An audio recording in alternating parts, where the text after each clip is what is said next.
Hey guys, welcome back to my YouTube channel. So let's make this amazing PowerPoint slide. You can download this free template from the link in the description below. So let's start. The first thing you have to do is open up a blank slide and make it fully blank.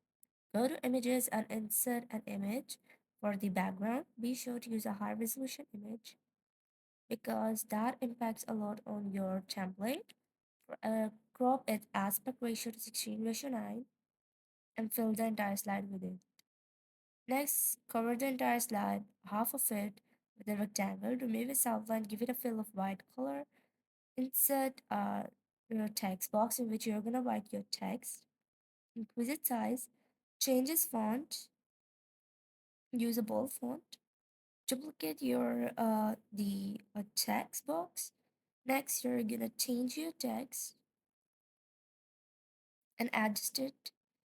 Select the rectangle, then the text box. Go to merge options and click on subtract. Next, you're going to insert your content text, which describes the image and your slide. Let's give it some line spacing.